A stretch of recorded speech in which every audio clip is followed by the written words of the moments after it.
Hello and welcome to another episode of the Magic Hour. I'm Majid Nderi, aka Magic Leb, and today is a special episode because it's not a political episode. It's what I've always wanted to do when I started this podcast. I am here with local comedian Blake Mitchell. How you doing, Blake? I'm good, mate. And the fact you've called me a comedian is nice. Not too much pressure, everybody. Okay. Well, you are a comedian. Won't be political. You are a comedian, you know? Well, yes, correct. Yeah. Apparently, yeah. Yeah. Apparently. Okay. Good start. Also forgot to mention, please follow me on my Instagram at Fame Film Agency and on my YouTube at Majid Nderi. So the reason why I actually started this podcast. I started this podcast a year ago to try to get comedians. I wanted to do more. I wanted to contribute more into comedy. Mm-hmm. And it didn't start that way. Instead, it steered in the opposite direction. It was more political. You know, I was trying to put in some comedy in it to try to alleviate the situation, but it all became too political about the ongoing situation. Today, it just feels refreshing to not talk about that. Sounds good to me, mate, for sure. Are you an Adelaidean? I am, yeah. So born and raised here in Adelaide. So don't let the looks confuse you, but I'm 38, so I was born and bred here in Adelaide. Oh, no. I've moved around a little bit and been all over Australia with the previous line of work, which I'm sure we'll get into later on. But, predominantly born and bred in Adelaide. Yeah. Cool, man. And I was raised here. We came here in 84. 3 years before I was born. There you go. Oh, there you go. See? Just to make you feel better about yourself. Yeah. No. You know, I was very fortunate because I came here when Australia was at the very peak of its racism. Oh, excellent. You know what I mean? Nothing made me feel home like being called a camel jockey. You know. At least we made you feel welcome. Oh no, I did. No, because I've been away for 16 years, and when I came back, and I was getting off the plane. The strangest thing happened to me. It was so weird. I still can't process it today. You know how the stewardess and the pilot, they say goodbye to you when you leave? Mm-hmm. When it was my turn for them to say goodbye to me, the pilot comes out and he says goodbye to me. He says, "Nice hat, goodbye." I was like, no, that's not right. Something's waiting for me out there. I'm going to get randomly security checked. Right. Yeah, that's what's going to happen. So you hear the gloves. Yeah. I did not buy his niceness and his politeness, you know. So I went, and then it's time for me to check out, and security comes. And you know what the security guy does to me? Welcome. What? In Australia? What? I've been randomly selected for, security like 18 times in a row. And this Australian guy just, what? You know what happened? I still didn't believe him. Something else is going to happen to me when I get out of this airport. And then it's been 2 years almost since I left, and I'm still waiting for the trap to be sprung. because it just doesn't feel like home. Where's the get the fuck out of here, you wog? You know what my name? You know what my nickname was in grade school? I have a hunch it could be a couple of things, but go for it. Why? Oh, okay. Why? You know, in that way. Why? You know, followed by like. Fuck off and go back. Anyway, but but that was my Australia. But I learned to love it. Anyway, sorry. How long have you been into comedy? So my very first gig was in January of this year. Really? Enough. So it was the heat of the Raw Comedy competition. So Heat 3 of the Raw Comedy, which is a part of the Melbourne International Comedy Festival that they do. Wow. Nationally. So that was my very first gig in January, and I was one of the winners. Sweet. And I made the state final. So that's amazing. You're a newbie and you achieved that much in such a short time. I have, yes. Wow. I've been very fortunate, even done a couple of overseas gigs, regular gigs in Darwin. Cool. Going back to Bali in 3 weeks to do 4 gigs and 4 nights there. So I've hustled and bustled my way through in a very short period of time. When you get to a certain level of success, like you've reached peaks that most comedians have been doing for years and haven't been able to reach, do agents come after you and say, "I want to be your agent," or does that kind of happen? I wish it's not quite that good yet, but no, not yet. But in saying that, I'm now starting to get nowhere near that level, but I'm now starting to get people like yourself, who I'd never met in my life, reach out to me. Other promoters, comedy promoters that are starting to reach out that I've never heard of in my life, and so that sort of stuff, that sort of thing is happening now. It's becoming, I guess, a bit more organic that my name in some way, shape, or form is getting out there, for better or worse. So that's sort of where I'm at, I guess, at the time. So, and I just did my second gig in Darwin, which was pretty successful a couple of weeks back, and some others have actually come out of that to go back to Darwin and other bits and pieces. But the comedy scene here, it's yeah, I'm starting to get a few people starting to find out about me, and yeah, hit me up for those reasons. But no, I haven't got a Netflix special booked in just yet. We'll see how we go. I think there's plenty of time for that. Yeah. First 6 months, I'll hold the phone. Now, you know what, man? We need to come up with our own. Fuck Netflix. We should come up with Ozflix or something. You know. Yeah, that's right. 24 hours offensive comedy. They've got that at CNN. Oh, we're not doing politics. Oh yeah, no, that's fine. No. You can take a couple of jabs at the politics. Don't worry. I mean, CNN, BBC. That's all it's all about. Now, okay, so you got into comedy very recently. What inspired you to finally say to yourself, you know what, I'm gonna try it at comedy? Like what made you want to do it? So I've been, I guess we'll start back. For over 20 years, I did pro wrestling, like the WWE. Really? So I did that for over 20 years and wrestled around Australia, and I was very fortunate to have former WWE wrestlers come over and work for me. I was a promoter as well, and wrestled all over the country. I was worked on a show with Hulk Hogan and Ric Flair in 2009 at the Acer Arena in Sydney. Wow, that's pretty exciting. WWE Hall of Famers wrestled for my events and things like that. So I had that sort of entertainment background, a bit of entrepreneurial background as well. And for about 10 or so years, I've been told by other people, friends and family alike, that I should give stand-up comedy a crack. But it was a matter of, and I was getting, and it's probably how a lot of comedians start, I suppose. You'd tell the one-liners and bits and pieces at the pub after a few drinks, and you're like, oh, yep, got a reaction, put that in the back pocket. Half a reaction, oh, I need some work, I'll put it in the back pocket. But I did that for years. And then at my first gig, that was probably the most nerve-wracking, because it's, am I just pub funny or am I funny? Yeah. Can I put this into something, a bit of a story that's going to make sense and have the general public laugh? Okay, that's great.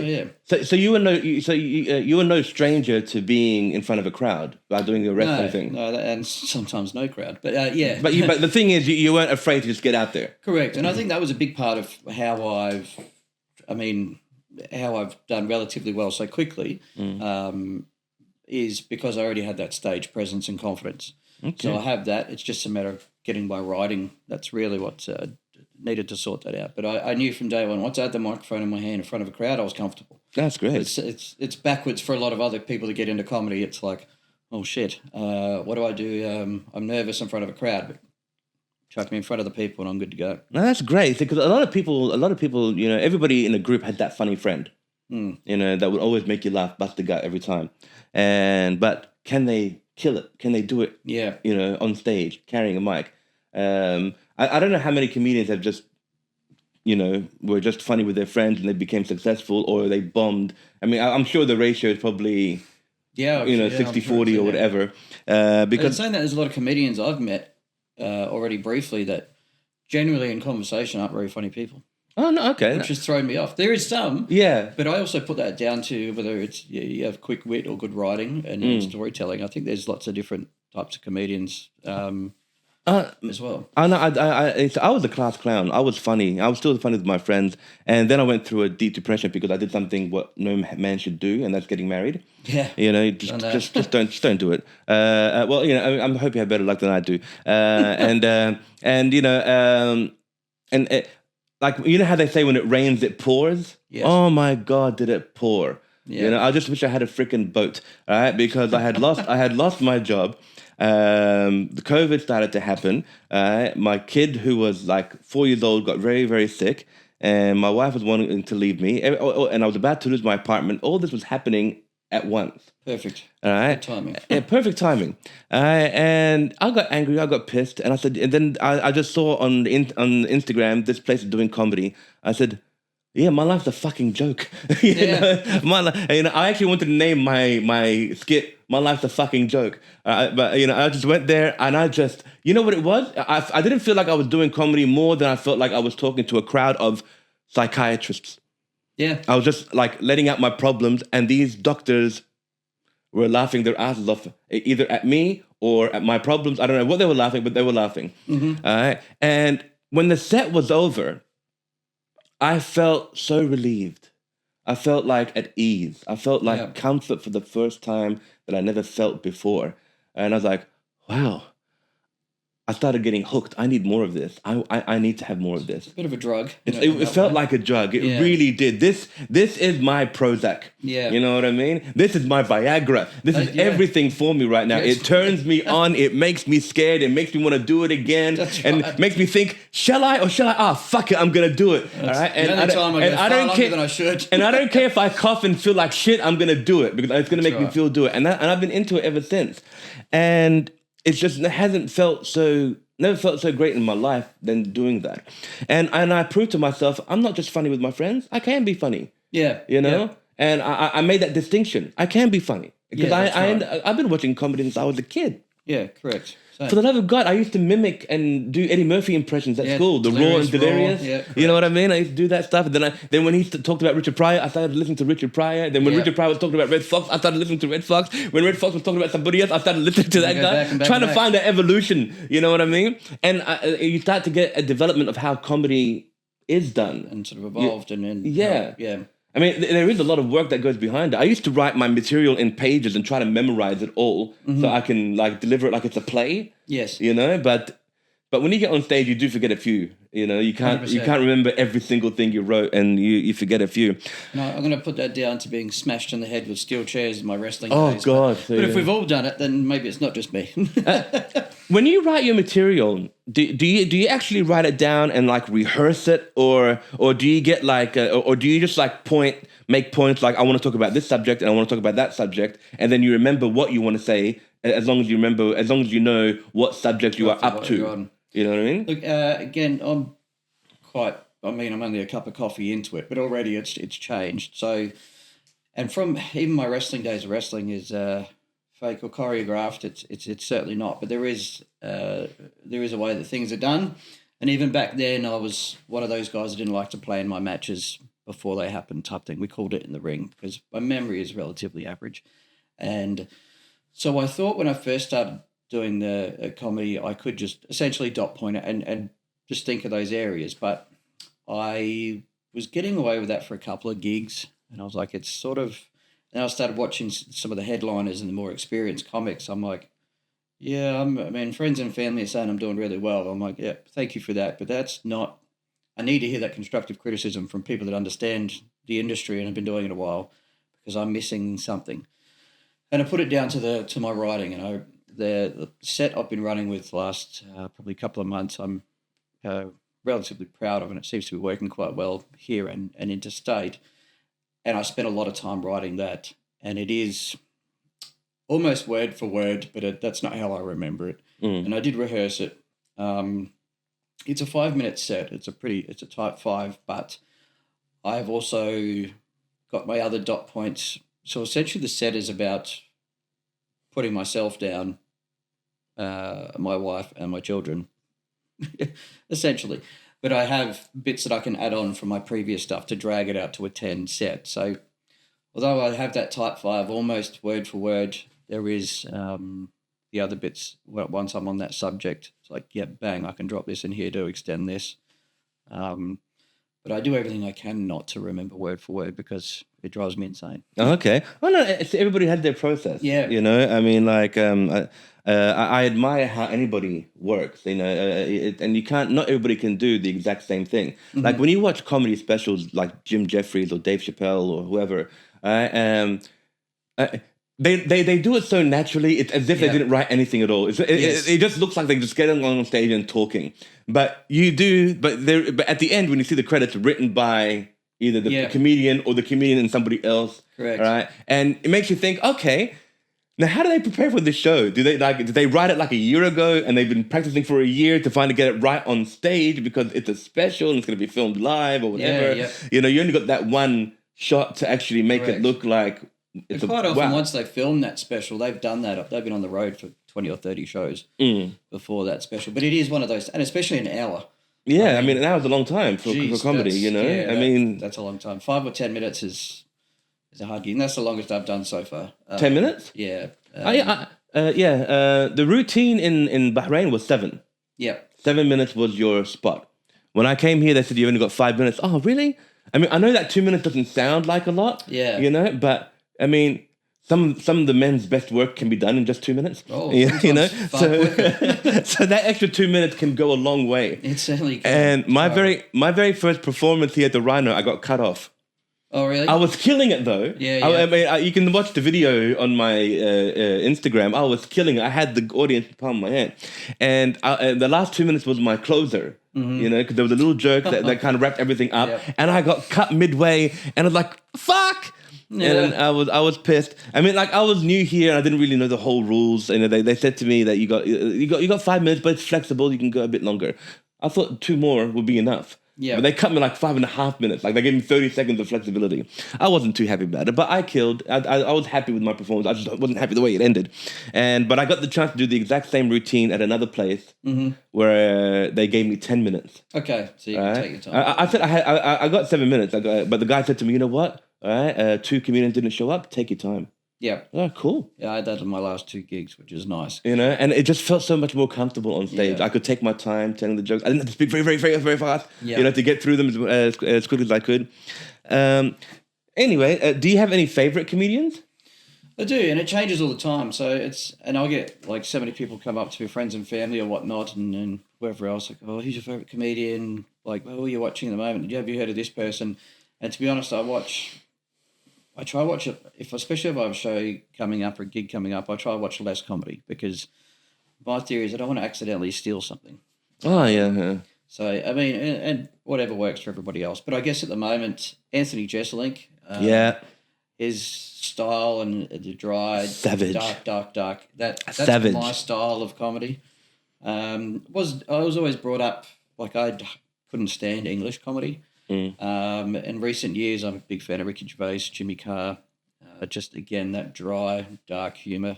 Jimmy Carr had a diabolical laugh. Have you noticed that? Yeah. It's like, a lot of people hate him because of his laugh. Yeah, no. I mean, no. When I heard him laugh, I thought, fucking hell, it's like a demon laugh. I mean, the guy straight out of hell. Yeah. You know, the way he's laughing, I can see him laughing like that at somebody that just got blown up. Yes. You know, I mean, that's how diabolical his laugh is. You know, he's crazy. But no, he is funny. No, Jimmy Carr is great. Gervais, he's a man of many talents. Yeah, you know, very like, talented, not just in stand up, but you know, his writing skills, his acting skills. I was very impressed. I mean, I even watched that show that he had. Oh God. What's it called? It was Afterlife. Afterlife, yeah, That was phenomenal. You know, I mean, One like minute you're crying of laughter, next minute you're crying of sadness. you know, yeah, like the fact that he has he's got no boundaries. You know what I Yeah. mean? He's like a chameleon. How he can do that, and that one scene that got me, because Ricky Gervais is a complete 100% atheist. He makes that abundantly clear. Okay, it's not the scene I was thinking of. You Go know, on. no, that one scene where he's visiting the hospital and he sees this kid with cancer, and the kid with cancer is saying, "Yes, I'm going to go to heaven," and he asks Ricky Gervais, "Do you believe in heaven?" And Ricky Gervais, knowing that he's 100% atheist, he turns around and goes, "Absolutely, I do." Just to make that kid feel better. Yeah. Like, oh, wow, Ricky, you went against your own, you know, Yeah, you that's actually right. thought of somebody else's feelings for a Had change. feelings for a you know, second. you know what I mean? So he had empathy. That was the scene of that show that got me the most. I mean, Yeah. the show in all was phenomenal. It's terrific. It's very, It only went for like 2 or 3 seasons. It didn't go for very It long. only did one season. No, it went for longer than that, didn't it? Did it? Yeah. Oh, or maybe it did do 2. But Yeah. I thought it could continue. But anyway. No, anyway, so Jimmy Carr, Ricky Gervais. Yeah, Ricky Gervais. I like Kevin Hart, Dave Chappelle. Really? Hart? I mean, that's very, very... no, actually, I shouldn't be surprised. Because I prefer Kevin Hart in movies more than I do in stand-up. I liked his earlier stand-up. I've tried to watch some of his recent ones the last few years, and it's just much of the same to me, I believe. But yeah, his first few that he did, but yeah, I quite liked. Russell Peters, another one I quite liked. Yeah. The king of stereotypes. Yeah. Yeah. Now, Dave Chappelle is my ultimate favorite right now, and he has been for the last 10 years. I just don't know why I can't get enough of this guy. You know, Yeah. it's And he's one I didn't get into until probably the last 5 or so years. yeah. Like the Chappelle show, I was like, that's a bit dumb. But then it was more so his comedy and his anti-woke style that suited me. And I'm like, Okay. I love this. He's just telling how it is. You can't cancel me. No, give the Chappelle show another try. Trust me. I have 'cause, now. I'm Now I watch it now, but when it was first out, I Okay. didn't. No, he's great. No, I'm so glad I love him so much. I'm wearing the guy. Yeah. You know. No. Because one of the things that when Dave Chappelle was doing one of these interviews, he said that he visited Richard Pryor just before he died, like it's like days before he passed, and he told the story that Richard Pryor said to Dave, "You're the only one that's carrying my torch." Yeah. Out of all the other comedians, like it could have been Eddie Murphy, it could have been Chris Rock, Yeah. it could have been so many, but Pryor saw the genius in Chappelle that surpassed both Murphy and Rock. Now, I'm not taking anything away from Chris Rock or Eddie Murphy. Don't get me wrong in any way. But Eddie Murphy only did 2 major specials, and then he kind of complete halt. He stopped indefinitely in terms of stand up. And Chris is Chris, loud and flamboyant and all that kind of stuff. But Chappelle was funny in all areas. Yeah, he could do it all. You know what I mean? The only thing that Chappelle doesn't do is impressions. Yeah. I mean, like voices or whatever. That's the only thing that he doesn't do. Anything else, he's like, yeah. And get like, if you bought a ticket to his show, it's a guarantee you're gonna laugh. There's no way that you're not going to enjoy that show. Roller coaster. Sammy Obeid came last week. It's actually last Tuesday. Sammy Obeid. Have you heard of Sammy Obeid? I've heard, but I haven't watched. No, he actually visited Adelaide. He performed the Rhino Room. I could not believe he would come here to Adelaide. I did see that. I think he's done. I'm pretty sure it's him. He's doing. Or just done Darwin as well. Yeah. And Perth. He did if Perth. I'm not mistaken, he did Atlas Beach Club in Bali. Probably. The guy is scheduled to do 2 shows a day every day for like the next few months. Probably That's 1 day off in between. This guy's insane. Yeah, the way he's working is insane. So anyway, has comedy changed?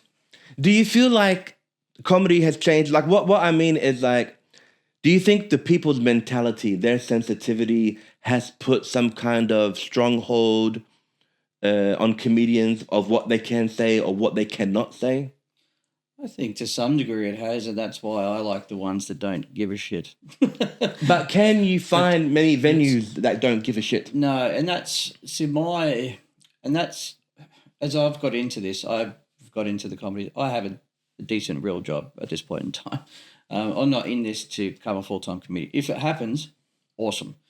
But that's why I'm, as far as my comedy goes, I say, there's pedophile jokes, there's not racist jokes. It's about the only thing I won't do. But there's inappropriate, non-PC stuff. And I'm like, I'm going to do me. And if you dig it, you dig it. If you don't, you don't. And so I think, and in some audiences, I've done my set in front of some people. There's a transgender joke here or there that has got over amazing, and then the next night it's tumbleweeds. But I think generally it has changed in that aspect. I mean, we were talking about Raw and Delirious before.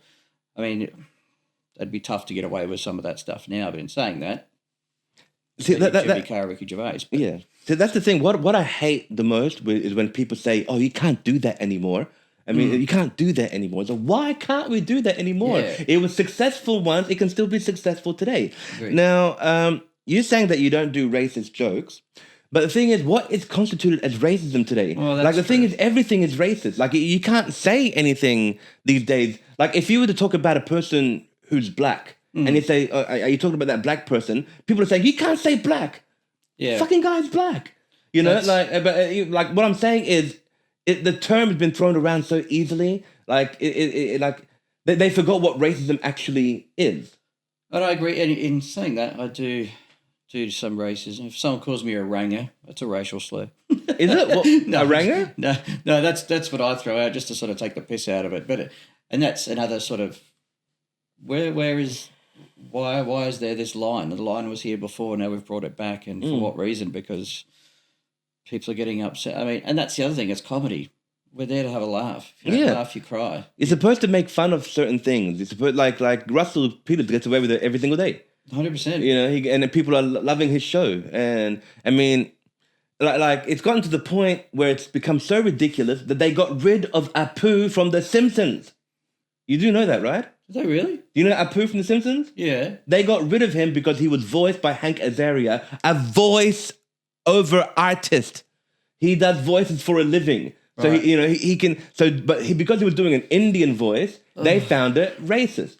Oh. It's like, oh, come on. The guy is a voice-over artist. He can do a Jamaican accent. He can do all kinds of accents. That's his profession.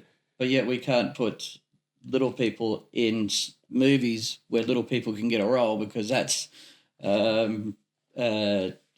not okay. So we do CGI. Yeah, oh yeah. The whole Snow White thing. A lot of people got upset about that. A lot of the little people got upset about that. No, that actually annoys me about the actual thing. That, yeah. I was angry. Like at that point, then you might as well get rid of Fat Tony, the mob guy. Yeah. Yeah, that's Italian. I mean, even though he was voiced by an actual Italian, I think that's why they're keeping him. But if he was voiced by a non-Italian, they probably would have gotten rid of him. Or sure Italians just don't give a shit. Hey, they're making fun of us. Hey, at least we're part of something.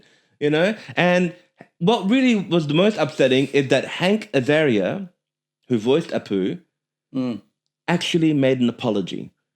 Why are you apologizing? You gave us Apu for 20 plus years, gave us laughs. And now it's offensive. Now you have to apologize for that? What? Take it back. Don't apologize. The general public has no idea who he is. No, they don't. Or his nationality. When you're a kid watching The Simpsons, you have no idea what the people look like. I mean, my wife couldn't even watch The Simpsons when she was younger because it was too out there. Oh, and now God. it's too out there that we can't even have a voice actor do an Indian accent. That's insane. See, this is where I'm getting at. Yeah. Now we're on politics. Yeah. Interestingly enough, I was having a conversation with a comedian. I'm not going to mention names, but I was just having a conversation. We were hanging out outside the Rhino room, and we were talking about the same subject, the whole racism thing being thrown around. And I was trying to explain to this guy, and we had a really good conversation. Racism simply means a group of people who dislike another group of people simply because they are not from their own ethnicity and nationality, or even religion. Like, I don't like this person because he's from there. I don't like this person because he's Asian. I don't like this person because that to me is what racism is. And then he says to me, well, it's a little bit more complicated than that. I said, no, it's not. Yeah. Stop right there. It is not more complicated than that.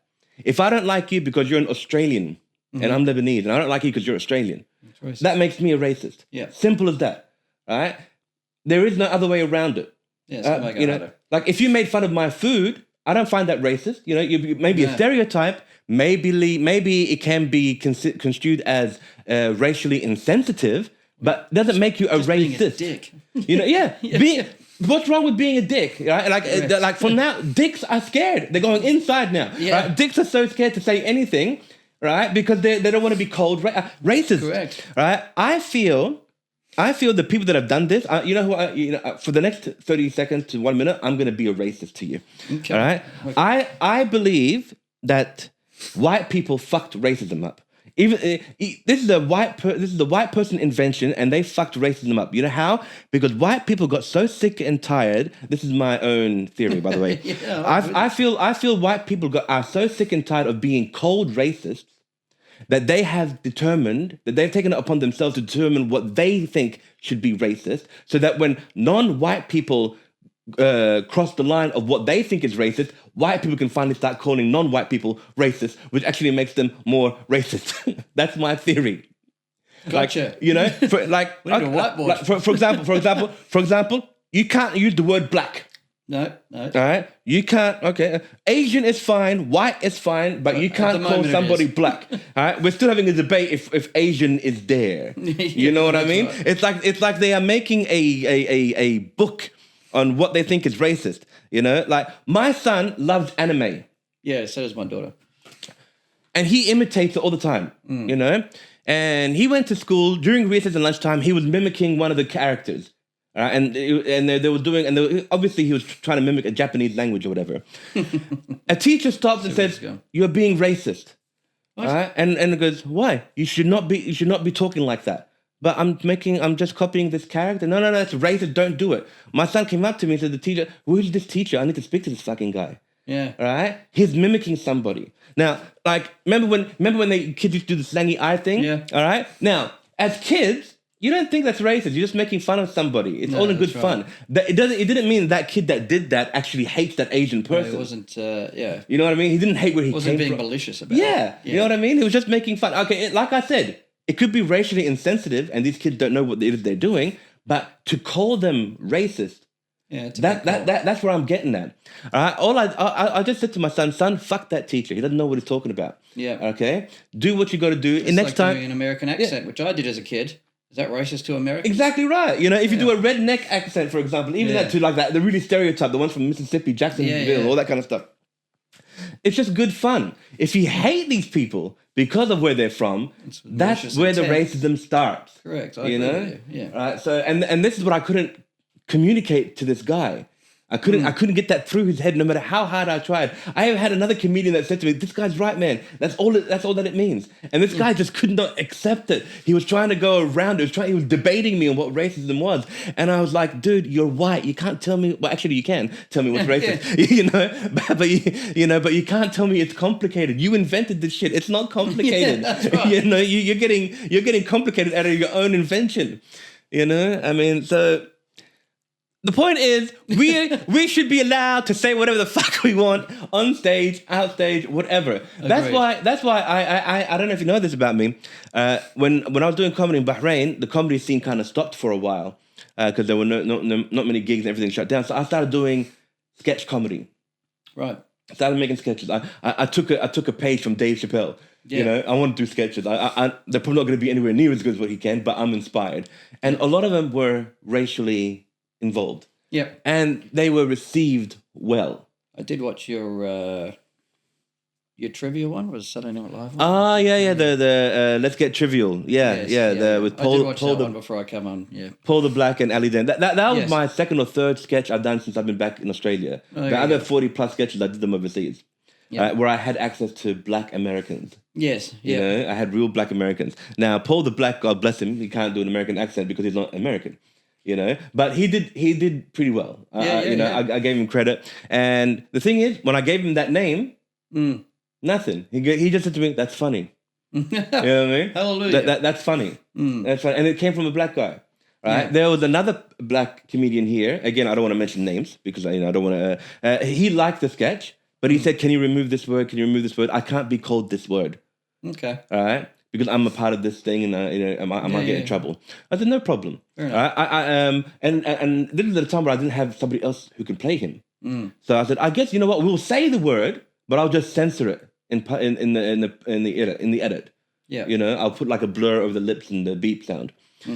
But then again, it'll just take away from It does. the comedy effect. It'll just take it away. Censoring and that sort of stuff. You know. So when Paul the Black said, "Fuck it, man, this is funny. I'm going to do it." Great. Yeah. Great. Finally, I found somebody that can do this shit. You know, because I got so much comedy, so much material in sketch writing that some of the actors that are saying, "Oh, if my boss saw me do this, I might get fired." But you're an actress, love. He can understand that you act. Don't He wear can your understand that company logo. And who you cares? know. He does know the distinction, the difference between reality and what you're doing. You know, I mean, like, yeah, but I can't do it. I just can't do it. Oh, then don't call yourself an actress. Fuck off. Yeah, you know, yeah. you know. I mean, and like Stop acting like you're interested. Yeah, and like I don't mind recruiting comedians who've never acted before. I mean, this way you give them a chance to try acting. Yeah, try something else. You know, because you know, there's being funny on stage. Let's see you be funny behind the camera, in front of the camera. For sure. You And know? it's a very, very different thing because you haven't got that instant gratification. Yeah, you know. So anyway, so I'm just trying to build a platform of comedic actors and trying to get some writers as well. You know, because I'm writing everything myself, which is fine. I don't mind, but it's good to bounce off each other, 100%. have some Have some ideas, other ideas. because you can turn something that you got funny even funnier with other people's 100%. opinions.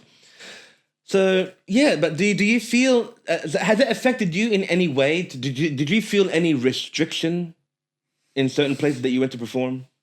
Not necessarily due to racism or anything of that nature. I suppose when I performed in Bali, I had to be a little bit more careful about certain religious of related course. jokes.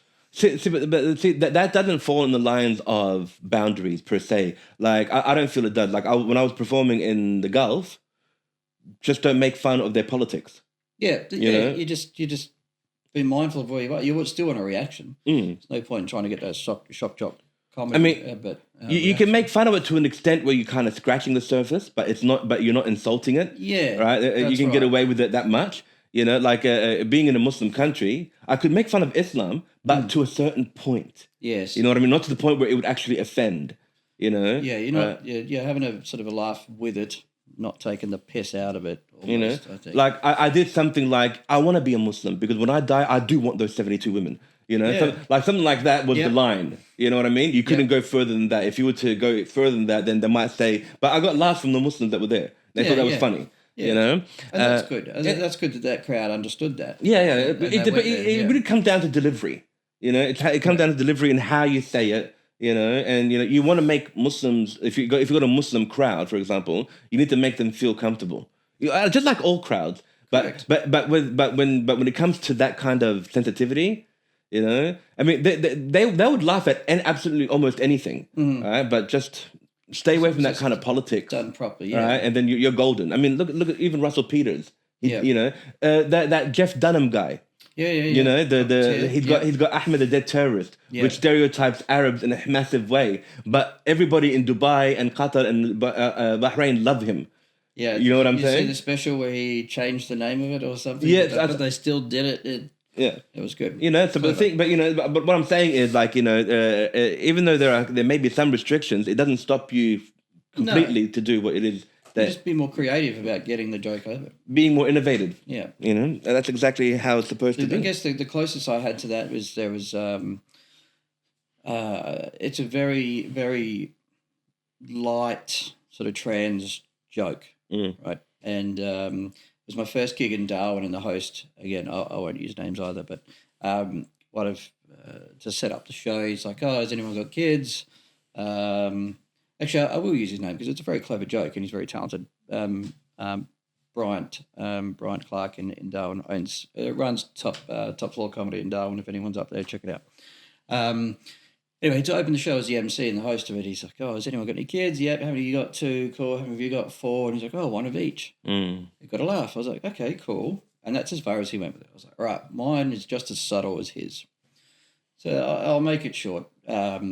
But it's like I have 3 children, blended family. My oldest, all their birthdays in December. Eldest one, she turned 18, moved out of the house, yay. Second eldest, she turned 17, lives with her mum, awesome. Youngest one's 15. Best thing about a 15th birthday is we get to do a gender reveal. Silent. Everyone cracked it when he did. I thought that was on the same. I was like, okay. But there was someone in the audience that was transgender. And however he delivered it, whether they were there at that time or not, I'm not sure. But when I delivered it, it was almost like the crowd was too scared to react in case they upset that person. See, that's what I'm saying. And I do that. That joke gets over amazing everywhere. That night was the one night it hasn't, and it's a small room. It's 40 or 50 people in this room, and that's packed. It's a small room. And yeah, it was just that. Yeah, but obviously I not. got them back, but I was like, you know, that's sad. At the end, I don't think it comes down to a community more than it does come down to an individual. Like, let's say you got 5 transgenders at your show, and you made a transgender joke, and one of them didn't laugh, but the other 4 did. Yes. You know what I mean? Right? Are you insulting the community or just that one person that found it offensive? You know, and the others found it funny. Because I've spoken to transgender people. I even told transgender jokes. I said to them, "Listen, if I did this in comedy, would you find it offensive?" And I told it to them, and they were laughing. No, do it. It's fine. Do it. All right? Because like transgender people, don't forget, they're still people. Correct. Right? And I've done it in front of transgender people, and it was funny. I think it's more of an insult to not make fun of them because that is our way of not including them in our lives. Correct. Yeah. You know, so you know what? Transgender, I'm not going to say nothing about them. Fuck them. They're not good enough to even make it in my script, in my material. Now you're a homophobe. There you go. See now. See, but I can be called that. That's right. I can be called that if I deliberately refuse to single them out. If they're not going to laugh at me making fun of them, then I'm not going to even acknowledge them. Fuck them. Yeah. You know. It is a bit malicious and like vengeful, and I get it.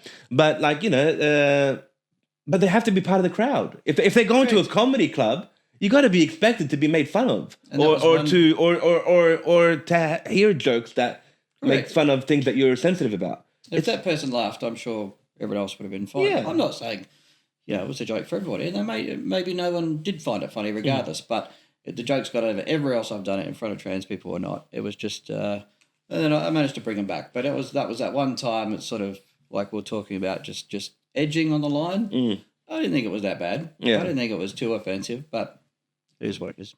Have you ever had the same material that you did in one stage where you killed it, and you did the same material at another venue that didn't do so well? Yep, that one. You've had that one? Oh, there you go. How coincident. That was the first one I did in Darwin. Well, in saying that, and knock on wood, I haven't completely bombed yet. I've had gigs that have been harder than others, as we do, but I haven't had yet. And again, I've only been in it for 10 minutes, but I haven't had a complete set that just nothing, thankfully. But that one was the closest, and then Bali, but that was a story for another day. Okay, now I had a set that did very, very well, except at the Rhino Room here. I got laughs, but it wasn't as large as I had in my previous shows, where people just couldn't stop. Yeah. And I was like, is it my material, or because comedy is supposed to be funny for all people, I mean, but then again, not all people can find the same thing funny. And I just happened to have a crowd where the majority of that crowd didn't find it funny. All right. And at the end of my set, I had two guys that came up to me and goes, "Fuck that crowd, man. You were funny. Fuck that crowd." I don't know why they weren't laughing. I was laughing. Did you hear me laugh? I was in the back. I was laughing. Yeah, no, I heard laughs. Was that you? Yeah, that was me, man. That was fucking funny. I was like, okay, cool. He made me feel better about the set. Yeah. All right. And I just couldn't, because I couldn't wrap my head around it. I mean, it killed. Why is it not killing again? And this is supposed to, it's like singing a very famous song where everybody loves, and then singing the same song and doing what everybody hates. Yeah. I mean, it's like, You also don't know what that audience has done that day, what's pissed them off. Like I watched my last, it was a holiday in Bali. I did one gig, like pimped myself out to get this gig, got that gig, and they booked me for 5 others while I was there. I was like, shit, I did, I think 2 or 3 more, and then I was like, well, it's becoming a working holiday. I better spend time with the family. So anyway, Brendan Lovegrove, who's a professional comedian for 15, 20 years or something in that nature. He's a Kiwi. He's done the Fringe, he's done Edinburgh, everything. He now lives over there, and he's just opened a comedy club in Canggu, Bali. Bali? Nice. Yeah, just brand new. He only opened it up about a month ago. So it's a dedicated comedy club, first time in Bali. But he's watching him perform every night that I was there, because he was the MC or whatever he was. He'd tell the same jokes, not the whole time, but I would hear him do the same bit. One night, people are pissing themselves on the floor. Next minute, you can't get a thing out of him. Like, you can't get a thing out of the entire crowd. It's just one of those things. And that's so the bit that I did in Darwin that got that bit of, it was a bit quieter here and there, that's what got me through to the state final of Raw Comedy. So you never know. You do it one day in front of, and you could even do it the next day in front of the same crowd, and they're in a different mood and gets over. It's just one of those things. You got upcoming shows coming up? I do, yep. So I got this, well, I don't know when this goes online, but Friday, I'm at the Rhino Room Showcase. This Friday? Yeah, yep, the 4th, 5th, I can't remember. Yeah, no, it'll be the 4th, because there's something happening on Saturday, which is the 5th of September. Yeah, I've got 4 dates from the 24th to the 28th in Bali I'm doing, and then 3rd of October at Sweethearts in Darwin, and then the 4th of October at in Adelaide, Hindley Street. Thomas Bode is going to punch me for not knowing the venue. It's behind Marcelina's on Hindley Street, but that's fine. Just go behind the pizza joint and you'll find a comedy show. Yeah, that's right. Yeah, I'll make you laugh by the dumpster somewhere. But I'm sure you let me pump my Instagram. It'll be on there. Oh yeah, no. It's in the intro and the outro. Don't worry. It'll all be on my Instagram. If you know what? Just to make it more relevant and obvious, Blake Mitchell. So that's just a hint. Your name will pop up as an Instagram when I say it. Oh, there you go. Okay, that's great. Now I'm going to Thailand in October. Oh, awesome. And I actually got invited to do a comedy on a Tuesday there. Mm-hmm. Some people, this comedy club actually follows my channel. Awesome. I don't know how they did it, but they followed. I think they followed me when I posted my some pictures of me and Sammy when he was here. Yep. I posted a video, and they saw my comedy and said, "If you're ever in Thailand, let us know." And I said, "I'm coming to Thailand." Okay, we're going to book you. So I'll be in Thailand on Tuesday, the 12th of October. I think it's the 12th. Yeah. So or the 14th. 14th. No, it's in Bangkok. Awesome. I forgot the name of the club, but I got the email and everything. But yeah, so that's going to be my. I don't want that to be my next gig because that's still far away, but I'm definitely going to be there. Before we wrap up, do you think, should comedy have boundaries? I know we kind of discussed that in a little bit, but in conclusion, should comedy have boundaries? Like, should there be a stronghold on it? In my personal opinion, as a fan of comedy and as a comic, fuck no. There you go. No, there shouldn't be. If you don't laugh, you cry. If there's any people, you should be going to a show to enjoy yourself, not sit there and worry about someone's politics, someone's views, unless someone's being maliciously hurtful. That's the difference. But that's not comedy, and that's not a joke. There's no creativity in just blatantly being a piece of shit. If someone's being genuinely funny and enjoy it, we all die at the end. Yeah, exactly right. I don't want to ruin the story exactly for everyone, right, but we all die at the end. And if people are intelligent enough, they can tell the difference between somebody making a joke and somebody being deliberately offensive. Correct. I believe so. I mean, like even with roast battles, the whole goal is to destroy each other, but they're not. But it's not a slugfest of verbal abuse. No. Right? There's comedy behind their abuse. It's a fun-natured way of. It's not a belittling. It's not in that essence. It's not a personal attack for your color, your race, your beliefs. It's. Oh no!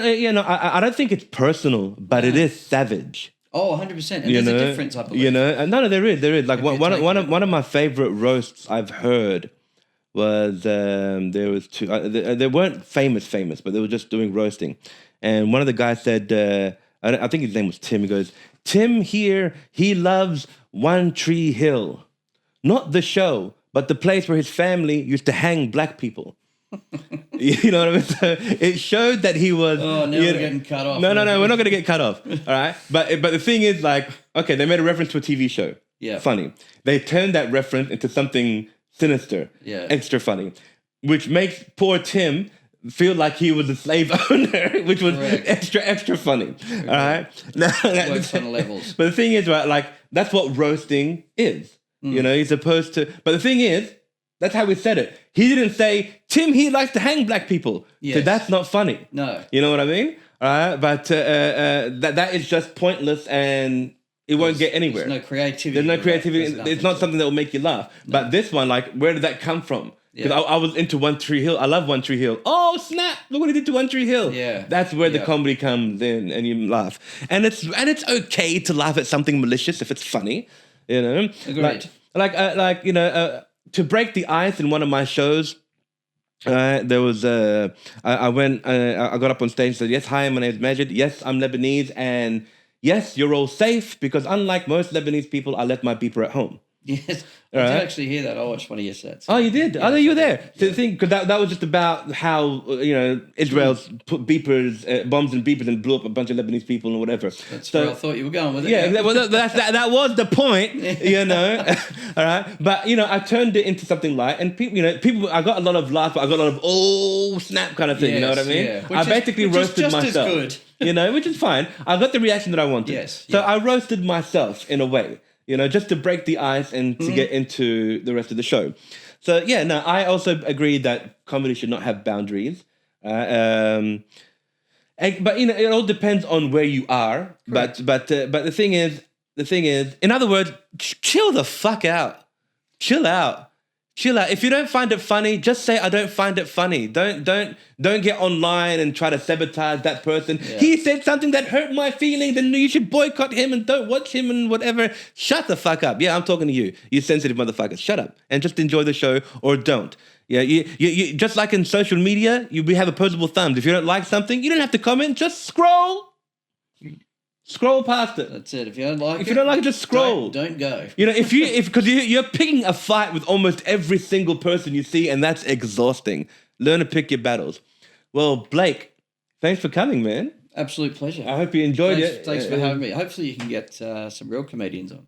Dude, I have a real comedian. You don't have to have $1 million in your account to be classified as a real comedian. I mean, there are comedians who have millions and they're not funny. Jerry Seinfeld for one of them. Ooh. Yes, I'm roasting that Zionist bastard. I actually agree with you. I don't find him funny at all. No. The show, yes. Yeah, But why was the show funny? Jerry Seinfeld? No, it was Larry David. correct. I agree with you. I agree with you. Larry David, to me, is, he's top notch. Yes. Curb Your Enthusiasm destroys Seinfeld in terms of its comedy. But no. You're a real comedian, and I hope to have more other comedians. I appreciate it. No, anytime. So thanks for watching another episode of The Magic Hour. I was here chilling with my man, Blake Mitchell. Be sure to check him out in Bali. And you're going to be performing in the Rhino Room. You appear in the Rhino Room from time to time? Yeah. So this is my second showcase coming up this Friday. Well, depending when this goes on, you probably just missed this Friday's showcase. It's okay. His Instagram is here. Check him out. Follow him. Follow what he's doing. He's doing some great stuff. And I've been your host, Majid Nderi, a.k.a. Magic Leb. Be sure to follow me on my Instagram at Fame Film Agency and my YouTube at Majid Nderi. Until next time, guys, take care. I'm broke, bitch.